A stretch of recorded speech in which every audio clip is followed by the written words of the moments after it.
Good morning everyone, ito po ang inyong lingkod, si Pastor Ruel Camia po, mula po dito sa Winnipeg, Manitoba, Canada. Para po sa ating pag-aaral ng salita ng Diyos ngayong pong umaga, welcome po sa Tinig ng Pag-asa. Sa umaga pong ito mga kapatid, hayaan niyo po na batiin ko kayo ng isang magandang araw at dalangin ng aking puso na kayo pong lahat ay datnan ng pamamahayag na ito na nasa mabuti po kayong kalagayan. Sa araw pong ito, ang ating pong pag-aaral ay hahanguin po natin sa ating banal na kasulatan in Romans chapter 12, verse 2. Ganito po ang sinasabi. Romans 12:2. Do not conform to the pattern of this world, but be transformed by the renewing of your mind. Then you will be able to test and approve what God's will is, His good, pleasing, and perfect will. Pagpalain ng Panginoon ang pagkabasa ng kanyang banal na salita na sa umaga pong ito ay ating pagbubulay-bulayan. Mga minamahal na mga kapatid, ang choices o ang pagpili ay hindi mahirap kung ang pamimilian mo ay isang tama at isang mali. Hindi po ba? Kung isang tama at isang mali, alam na this. Alam nga namang piliin mo yung mali. Kung isang pangit at isang maganda, alam nga namang piliin mo yung pangit. Isang bulok at isang sariwa, alam nga namang piliin mo yung bulok. Pag ganun pong napakalayo ng contrast, let's say, light and darkness, alam po natin kung anong pipiliin natin. Hindi po mahirap magpasya kapag ganoon. Pero alam niyo po mga kapatid, napakahirap magpasya o mag-decide kapag ang pamimilian mo ay parehong tama. Halimbawa, ikaw po ay isang dalaga na may nanliligaw sa iyong dalawang binata. Parehong pogi, parehong may mataas na pinag-aralan, parehong mayaman. Tapos, hindi mo malaman kung sino pipiliin mo kasi parehong merong, may pitak sa puso mo. Yung bang tipong kahit mag-mini mo ka na lang pwede. Kasi tingin mo naman responsable, tingin mo naman pwedeng maging father figure ng iyong mga anak, husband material, ang tawag nga po ng iba, ay kahit sino sa kanila pwede. Di ba ang hirap? Po? Hindi pa ako naging babae para sagutin tong bagay na ito at bigyan kayo ng tips paano gagawin yon. Pero ito po yung realidad na most of the time, yung finding what is really the best between the two goods, mahirap gawin. Kaya po mga kapatid, tinuturuan tayo ng Biblia. Ang sabi po ng Bible ay, sabi diyan, ang ganda po no? But be transformed. In Romans 12:2, the Apostle Paul is challenging the Romans, yung mga kapatiran sa Roma, to be transformed. How? By the renewing of the mind. Yung regeneration, ang Diyos ang gumagawa nun. Pero alam niyo po, bahagi noong sanctification na gagawin natin pagkatapos po tayong maborn again, pagkatapos po tayong maligtas, magpapatuloy po yung tinatawag na progressive sanctification. Magpapatuloy tayo. We will be a works in progress. Patuloy po yun hanggang sa umabot tayo doon sa wangis ng Panginoong Hesukristo. Hanggang sa kanyang ikalawang pagparito. At ang challenge po sa mga mananampalataya ay magpatuloy sa kabanalan. Ang palatandaan po mga kapatid ng isang totoong naligtas ay yung namumuhay sa kabanalan. Lumalakad sa wangis ni Kristo at continuously being transformed from glory to glory. Amen po ba mga kapatid? Bakit po kailangan yon? Ang sabi po, with the transformation of the mind, you will be able to test and approve what? Ano po yung matetest at ma-approve? Yung God's will. His good, pleasing, and perfect will. Kaya sa choices between the two good, kung titingnan po natin, Sa pagitan ng dalawang mabuti, hahanapin po natin doon kung ano yung kalooban ng Diyos. Kasi kahit sa dalawang mabuti, pwede tayong magkamali ng pili. Amen po ba? Do you remember the story of Mary and Martha? Tanong, mali ba yung ginagawa ni Martha? Na paglingkuran mo ang Diyos, na ipagluto mo si Jesus, na ihanda mo yung tingin mo, the best of your ability. Mahusay si Martha sa kusina. Mahusay si Martha sa paglilingkod. Mahusay si Martang magmarta. At yun po yung gusto niyang ibigay sa Panginoon, the best of her gift. Masama ba yun? Pero ang problema doon, sa paggawa mo ng bagay na sa tingin mo ay tama, pwedeng hindi ayon sa kalooban ng Diyos. Kasi ang gusto ng Diyos, na habang maglilingkod, habang ginagawa mo yon, ay ginagawa mo yon bunga ng iyong pagkatuto, bunga ng iyong learnings, bunga ng pagkaunawa sa kalooban ng Diyos. At ganito, napakaraming tao ngayon, napakaraming Kristiyano, nagsusumikap, nagkukumahog, banat ng banat, hindi naman tamad. Pero ang tanong, are they doing those things in the will, in accordance to the will of God? Paano yun malalaman? Yun pong mahirap eh. Yung finding God's will, hindi po ito nakukuha sa kilabot, hindi po nakikita sa palatandaan. Like for instance, may isang dalaga, kung sino ika ang unang lalaking makita ko ngayong umaga, siya yung God's will. Hindi ubra yun, mga kapatid. Paano kung bingot ang iyong makita? Yun na ba yun? Hindi po ubra yun. Talagang hahanapin mo yung kalooban ng Diyos. At paano yun? By the renewing of your mind. By the transformation and renewing of your mind. At sino ang gumagawa nito? Bakit mind? Bakit hindi heart? Mga kapatid, kung born again ka na, pinalitan na ng Diyos ang puso mo. Pinalitan na ito kasi yung pusong bato, hindi naman yun magkakaroon ng pintig para sa Diyos. Kaya nga in the book of Ezekiel, binabanggit doon, I will change a new heart. I will give you a new heart.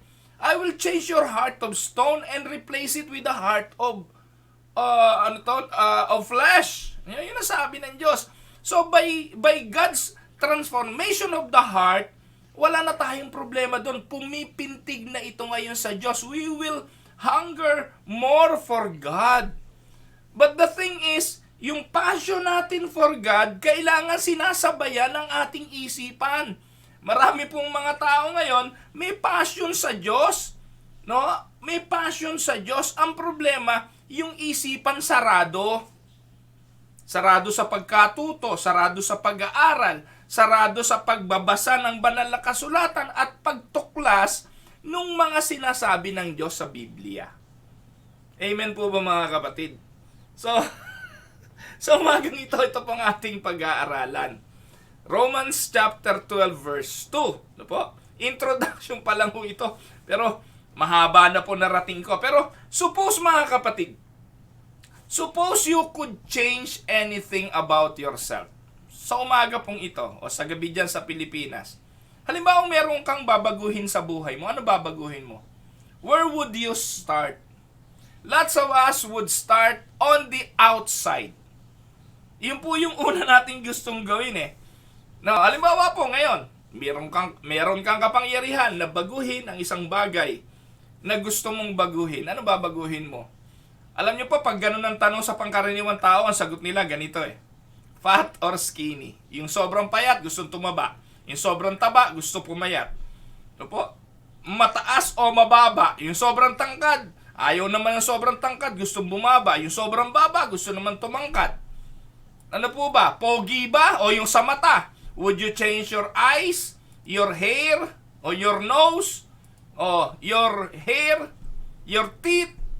Ano po? Your legs, your biceps, your physique? Anong gusto nyo? Alam nyo po, kahit anong sabihin natin, people change slowly, and if they change at all, kumbaga, if people will change slowly, if they will change at all. Ang tao, hindi po talaga mabilis magbago. Kaya maging ang Diyos ay pasensyoso sa atin eh. Diba? Because we are still a work in progress. Kung mabibigyan tayo ng isang magic wand para baguhin ang ating appearance, anong ating babaguhin? Will it be a touch-up or a extreme makeover? Ang tanong kung babaguhin, bibigyan ka ba ng kapangyarihang baguhin ang itsura mo, sa tingin mo, kahit yung pinakamalapit na tao kaya sa buhay mo, makikilala ka later on? Palagay ko, hindi ka na makikilala kasi kung ikaw lang masusunod, baka si James Reid o kaya si Daniel Padilla o kung sino man pinakagwapong artista ang gayahin mong itsura. Sigurado yung asawa mo pag umuwi, galing sa trabaho, hindi ka nakilala dahil tiyak babaguhin mo ito. Di po ba? Pero mga kapatid, what about the inside? I think we all go through periods where we desperately want to change our appearance. Yung mga teenager, lalo na yung mga bago pa lang nagkakatigyawat, bago pa lang nagbabago boses, if they can change their appearance, their physique, they will change it. But what about the inside? But as hard as it is to change the outside, and we need a genie in a bottle to do that, di ba? Kaya nga po lahat tayo nangangarap na sana merong isang genie tayong matalisod. May bote, naalpasan natin yung genie. Pagkatapos maka-request tayo ng 3 wish. Una mong ire-request, ano? Ikaw, kapatid, hindi kaya pagbabago ng itsura na napakagwapo o napakaganda, napakayaman? Ganun pong gagawin natin outside. Pero I doubt kung meron pong isang tao na nakapulot ng genie at ire-request sa genie na gawin mo kung napakabuting tao. Meron kayang ganun? Tanggalin mo ang aking pagiging mayabang. Tanggalin mo ang aking pagiging mainitin ng ulo. Tanggalin mo ang aking pagiging impatient. Meron kayang ganun? Ito po. As hard as it is to change the outside, it is also so hard to change the inside. Why? Only God can do that. Amen? Only God can do that. Kaya, ang tanong ay ito, what would you change about yourself on the inside if you could? Kapatid, kung meron kang magagawang baguhin sa loob, ano babaguhin mo? Would it be an impatient spirit? Would it be a critical tongue? Would it be an envy of those around you? Would it be a spirit of discontentment? Would it be a lingering resentment? Would it be lust you cannot conquer? Would it be financial mismanagement? Would it be a guilty conscience? Would it be an inability to work with others? Lagi ka nang kaaway ng mga katrabaho mo? Would it be overbearing stubbornness, katigasan ng ulo?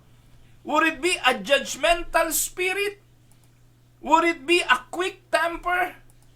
Would it be profound discouragement? Would it be an inability to appreciate life? Would it be an ungrateful spirit? Would it be a disorganized life? Ano po ang babaguhin natin? Ano po? Would it be an inability to say no? Would it be a mean? Meron pa. Lumipat agad. Would it be a mean streak you can't seem to get rid of? Anong babaguhin mo dyan? What would you change about yourself if you could?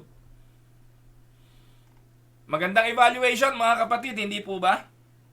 Alin dyan ang babaguhin natin kung kaya natin? We all want to change something. But we don't know how to do it.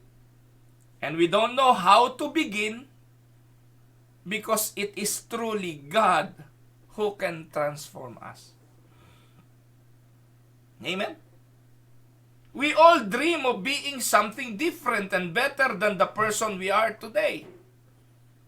Po?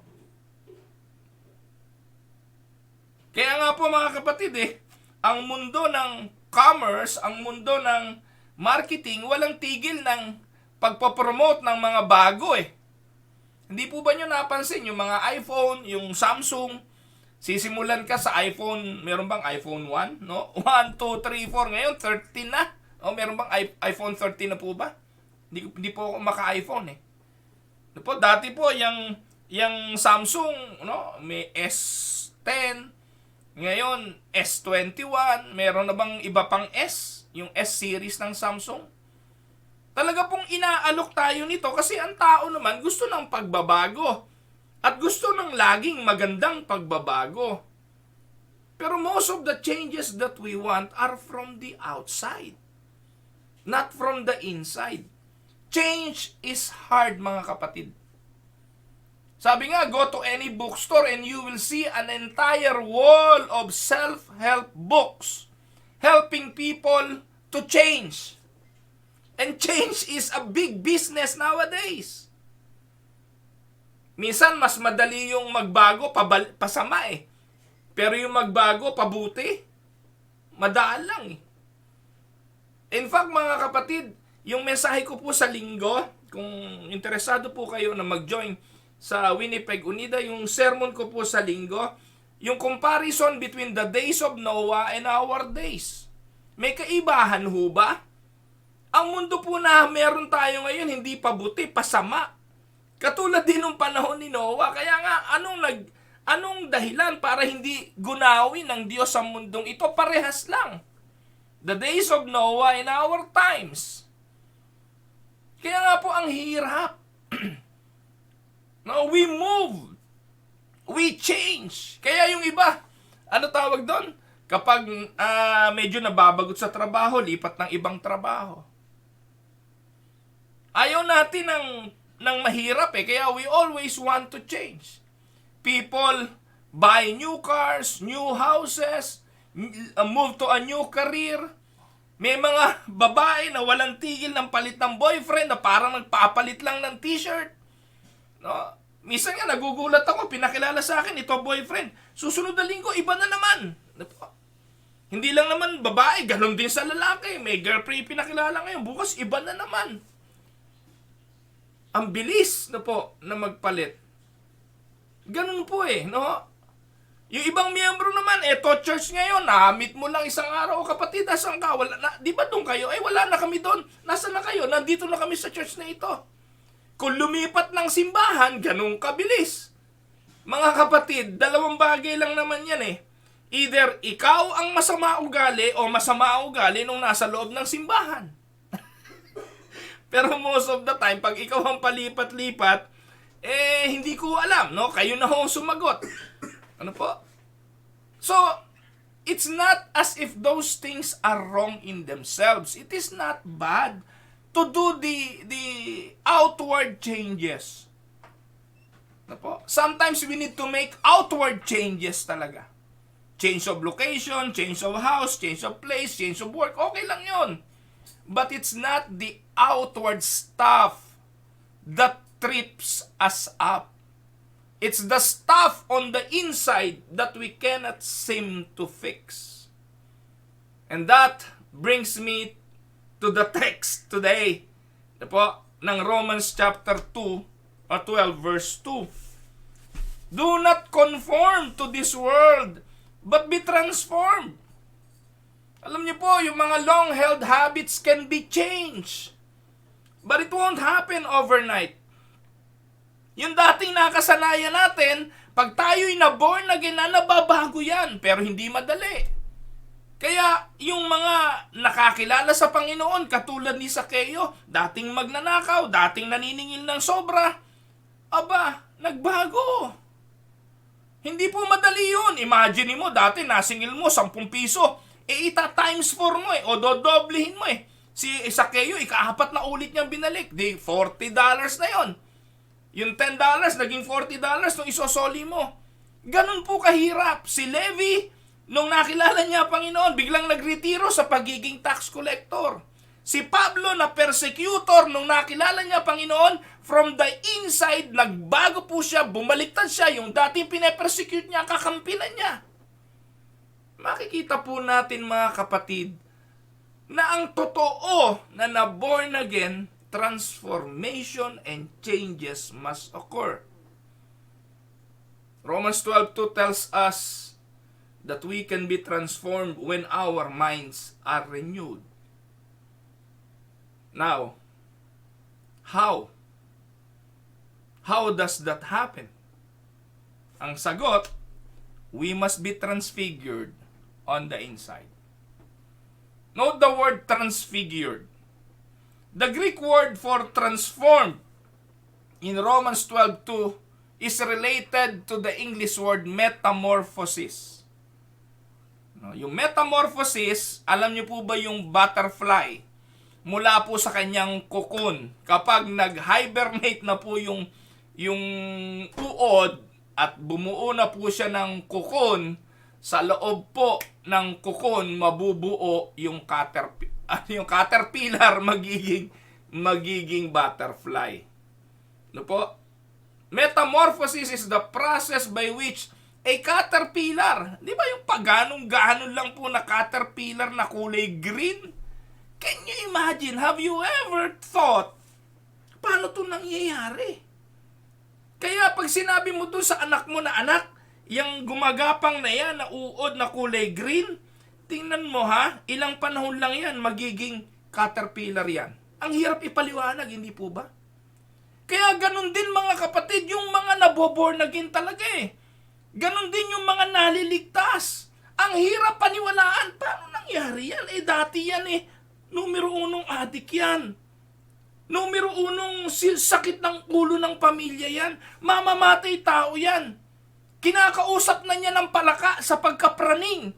Pero bakit ngayon pastor na? May kilala po akong ganun yung kumpare ko po, kinakausap na yung palaka Naku, nung na-born again, binago ng Diyos, ngayon pastor na Ano po? Matindi po kapag Diyos ang gumawa ng pagbabago. Ano po? At ito po yung nangyayari. No? Inside, from the inside out. Metamorphosis. Ano po? Ganon din po ang nangyayari. Nakikita niyo po ba yung butete? Tadpole. Yung butete.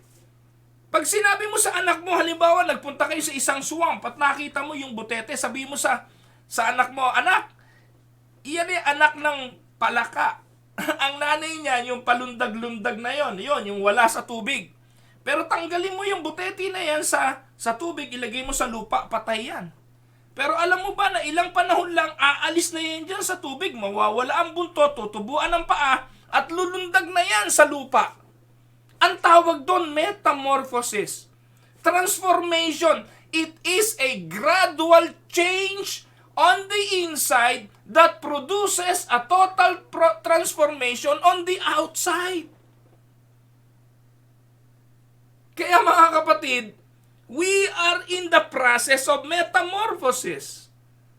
Dahan-dahan po tayong binabago ng Diyos hanggang sa unti-unting maging kawangis ng kanyang anak. I use the word transfigure because the same Greek word is used for the transfiguration of the Lord Jesus, of Christ, when the true glory of Christians, of Christ rather, began to shine through His humanity. For Jesus was transfigured before them in the eyes of those apostles. Mark chapter 9, 2 and 3. No? He was transfigured before them and His clothes became radiant, intensely white, as no one on earth could bleach them. The word means to be changed or transformed from one thing to another. Think of it this way. When Jesus was transfigured, He did not cease to be Jesus. Ito, pinag-aaralan po nito nung nakaraang araw sa forum Pag tayo ba ay napalitan na from, heavenly body, magsisis ba tayo to exist? No, tayo pa rin yun. Si Jesus di naman nagbago Kaya tayo pa rin yun. The whole facets of our humanity was there, except hindi na to nabubulok, hindi na to namamatay. Yun po yung sabi, no? He was still Jesus. He was still who had been moments before. But for a brief time, the curtain was pulled back, so to speak, and James, Peter, and John saw as much of the true divinity of Christ as any man can see and still live. In that moment, they saw the real Jesus, the true Son of God from heaven. He did not cease to be who he was. And consider what happens when a caterpillar enters the cocoon, only to emerge later as a beautiful butterfly rather. Ano po? A beautiful butterfly. The caterpillar doesn't change its basic nature. Metamorphosis reveals what was always there in the genes of the caterpillar. Caterpillars cannot fly, but they were born to fly. Ano po? When the caterpillar has been changed into a butterfly, it becomes what God always intended it to be. Kaya, pag dumating na tayo dun sa glory, doon sa tunay nating wangis, sa pagbabago na mangyayari ayon sa kapangyarihan ng Diyos. Just like the caterpillar, we will be able to reach our full potential because we were destined to be like that. Amen? God determined that we will all be like Jesus in the end. Romans 8:29 says, we are predestined to be conformed to the image of His Son. Romans 8:29. Amen? Nung araw daw po, 1664, isang sculptor na ang pangalan Agustino di Ducci began working on a huge piece of marble, intending to produce a magnificent sculpture of an Old Testament prophet for a cathedral in Florence, Italy. So sa 2 taon, hindi siya tumigil, talagang pinag-usayan niya. Noong 1476, Antonio Rosalino started to work on the same piece of marble and in time abandoned it also. In 1501, a 26-year-old sculptor named Michelangelo was offered a considerable sum of money to produce something worthwhile from the enormous block of marble na iniwanan ng mga taong ito at tinawag ang marble na ito na giant. As he began his work, he saw a major flaw near the bottom that had naging cause kung bakit yung mga sculptor na nauna ay nagsitigil. No? So, he decided to turn that part, Leonardo da Vinci decided to turn that part of the stone into a broken tree stump that would support the right leg. The rest, he worked on for 4 years until he had produced the incomparable sculpture of David. Today, the 17-foot-tall statue stands on display at the Accademia Galleria in Florence, where people come from around the world to see it. More than a masterpiece, it is one of the greatest works of art ever produced. It has been said that there is no statue more perfect than the statue of Da Vinci na ang pangalan ay David. Now, how did he do it? Here is the answer in his words. Sabi ni Da Vinci, in every block of marble, I see a statue as plain as though it stood before me, shape and perfect in attitude and action. I have only to hew away the rough walls that imprison the lovely apparition to reveal it to the other eyes as mine see it. Mga kapatid, ito po yung kaibahan daw ng artist at ng hindi artist. Ako po mga kapatid, kahit anong imagination ko sa isang idodrawing, bakit hindi ko ma-imagine? Ako nga po may kinokopya na hindi ko pa magawa. Pero alam niyo po, ayon sa mga artist, bago pa nila gawin ng isang bagay, buo na sa kanilang isipan kung ano ito. Pinapalis-palis na lang nila yung mga rough edges para lumitaw ang tunay na itsura ng masterpiece na nabuo na sa kanilang mga isipan. Alam niyo mga kapatid, like that David statue that Da Vinci created, we all are works in progress. Buo na sa isipan ng Diyos kung sino tayo. Buo na sa isipan ng Diyos kung ano tayo magiging. In more colloquial terms, ang sabi po ni Da Vinci, I cut away everything that didn't look like David. And so it is with us. God will cut away everything that didn't look like Him. He will sand, cut, chisel all the rough edges so that we conform to the image of His Son. Kaya nga po mga kapatid, the word means to be changed or transformed from one thing to another. If we concentrate on our weakness, you will lose your confidence. If you concentrate on God's faithfulness, you will grow in confidence. Amen po ba? Hayaan po natin yung mga kahinaan mo. Walang tayo ng kumpiyansa eh. And let us concentrate on God's faithfulness. And you will grow confidence.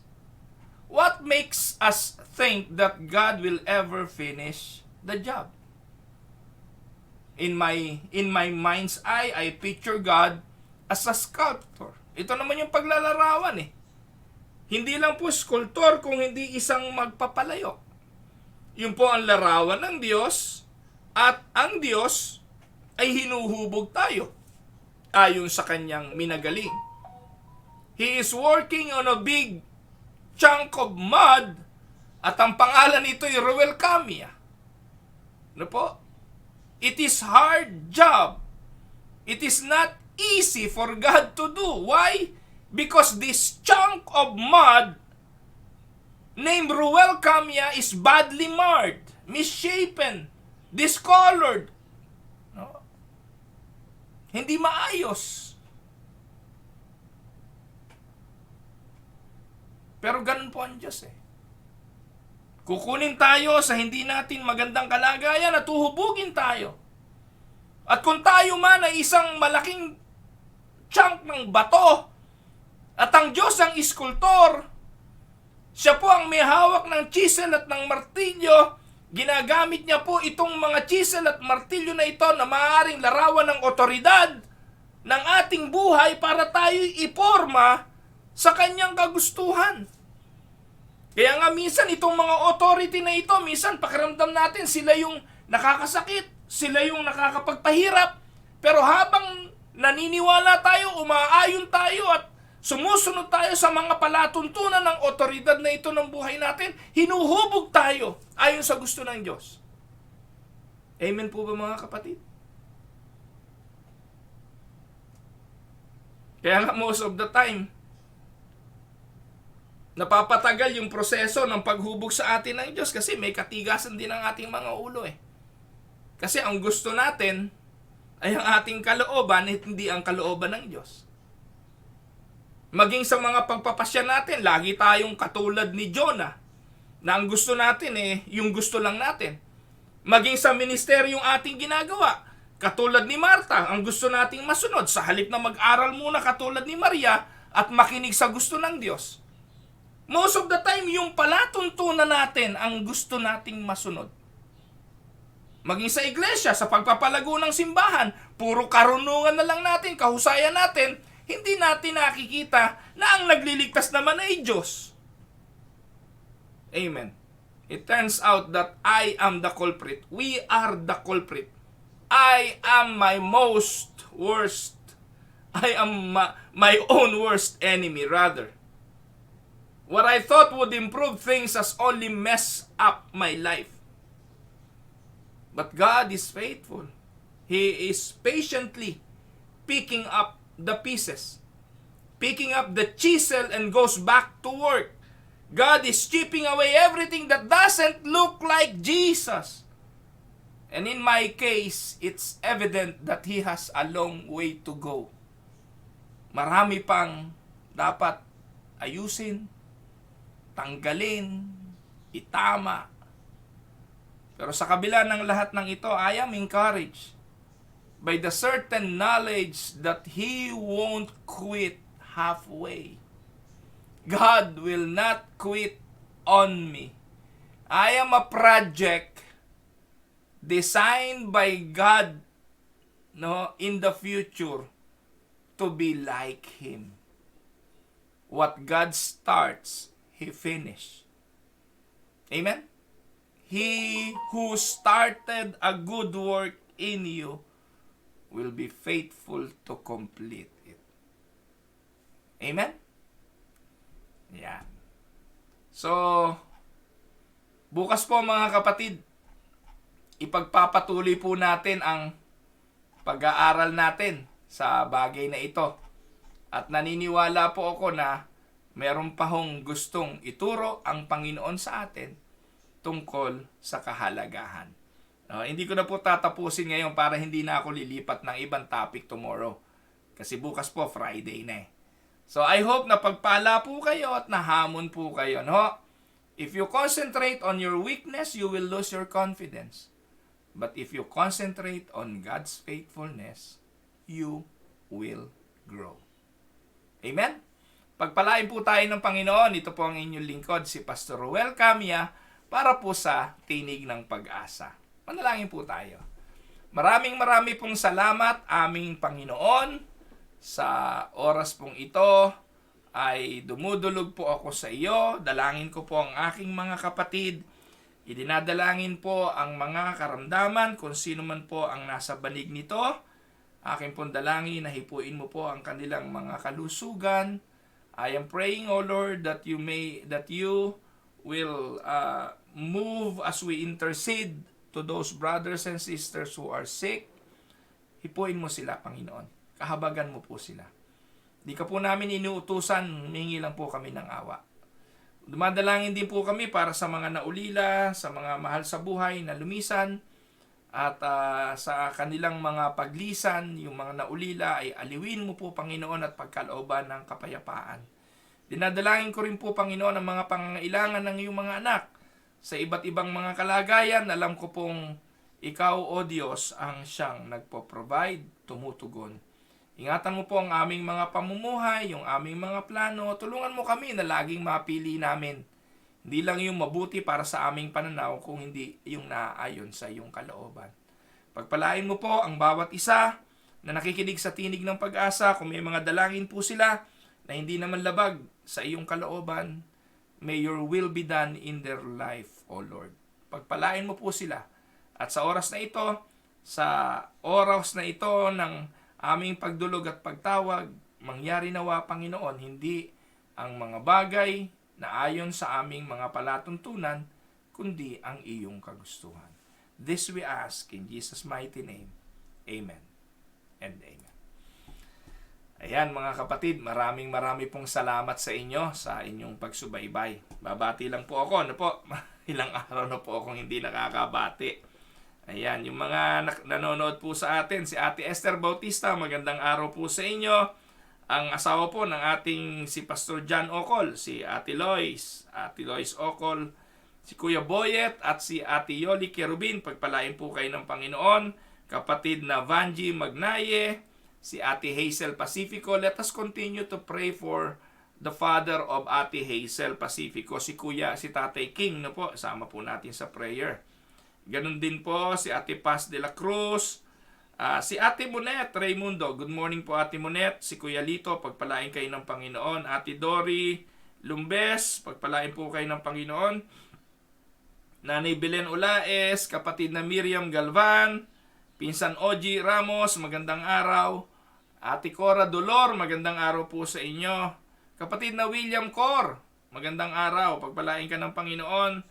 Ate Mercy Agustin, Ate Mercy, Kuya Monching Gonzales at Ate Ellen Gonzales, Pagpalain po kayo ng Panginoon. Kapatid na Jeremiah Valdez, magandang araw sa inyo. Ate Maricruz, good morning po. Pastor Anver Bawar, kapatid na Maribeth Eusebio, Ate Rosie Cilia, magandang araw po sa inyong lahat mga kapatid. Ate Mir Sapitan, magandang umaga sa iyo. Kuya Eric Maynez, magandang araw po. Kapatid na Hermi Arca, magandang araw. Ate Aji Bicta, magandang araw po. Kapatid na Reggie Vito, pagpalain ka ng Panginoon kapatid. Ganon din po si kapatid na Bel Geslani, magandang araw. Good morning sa inyo. Kapatid na Mikey Presa. Ate Mirna Sinfuente, magandang araw po. Pagpalain po nawa ng Panginoon ang inyong sambahayan. At ganon din po si Kuya Nestor. Ate Nene Enriquez, magandang araw po. Pagpalain po ng Panginoon ang inyong pong pamilya. Ganon din po kay Kuya Larry Montillano, magandang araw po. Ate Agnes Causaren, Ate LV Pasquel, magandang araw po. Kapatid na Jeng Eusebio at kapatid na Riden Duca, magandang araw. Ganon din po kay sino pa ba? Tita May Libertino, Tita Mayra, magandang araw po. Ayan, si kapatid na Eli Fernandez, Ate Delia Magkawas at kay Kuya Ban Magkawas, magandang araw po. Kay Pastor Albert Lopez, kay Ate Del Sauler at Kuya Eddie Sauler, kay Ate Evelyn Cameros, magandang araw po Ate Evelyn, pagpalain kayo ng Panginoon. Nanay Hilda Mendoza ng Fox Creek, magandang araw po. Kay Annalisa Mendoza, magandang araw, pagpalain kayo ng Panginoon mga kapatid. At nakikiramay po kami patuloy sa sambahayan po ni Tita Mildred Macapagal Paredes sa pagpanaw po ni Nanay Celia. Ang kanya pong lamay, si Nanay Celia, ay sa Saturday, po, alas 6 po ng gabi sa Mosaic. So yung mga Kapatirang Unida, if you want to join the lamay for Nanay Celia, the mother of Tita Mildred, you can go to Mosaic sa Inkster at alas 7:30 po ng gabi ang atin pong pananambahan. So please do come and join us bilang pakikiramay. Nakikiramay din po ako sa pagpanaw ng kapatid na Andy Paredes, no po, si asawa po siya ni Ate Vicky Paredes. At kapitbahay ko po sila rito. Alam niyo po, nakakalungkot po dito sa Winnipeg dahil po pag panahon ng winter, kahit yung kapitbahay mo, hindi mo alam kung ano nangyayari kasi hindi naman po lumalabas ang mga tao during the time of winter. Madalang na madalang. Noong pong araw, natatandaan nyo po nung nag-brown out na matagal na walang kuryente na hindi po ako nakapag-broadcast. Noong pong araw na yun, pumanaw yung kapitbahay ko po, si Kuya Andy Paredes. At alam ko po, ang lamay naman, doon din po sa Mosaic, sa Biyernes naman po, this coming Friday and Sunday. So, nakita ko lang po sa isang Facebook group. So, kung kakilala niyo po si Kuya Andy Paredes, from, parang Bayan Luma po yata itong si Kuya Andy. So, yun po, you can also visit Mosaic sa Friday at sa Sunday po. Yung pong nanay ni Ate Mildred Paredes, ang interment po ay sa Tuesday, this coming Tuesday. Sa ako hindi ko sigurado no po. I-announce ko na lang po kung saan po yung kanyang interment. By the way, na-cremated na naman po si Nanay Celia. So maraming pong salamat. Magkita po tayo uli bukas no po, mga minamahal na mga kapatid. Bukas po, Biyernes, para po sa pagpapatuloy ng ating pag-aaral na ito. Ayan. So, magandang araw. Pagpalain kayo ng Panginoon. At sumainyo ang lahat ng mga kabutihang galing sa biyaya ng ating Ama. Ito ang inyong lingkod, si Pastor Ruel, para po sa Tinig ng Pag-asa. God bless everyone.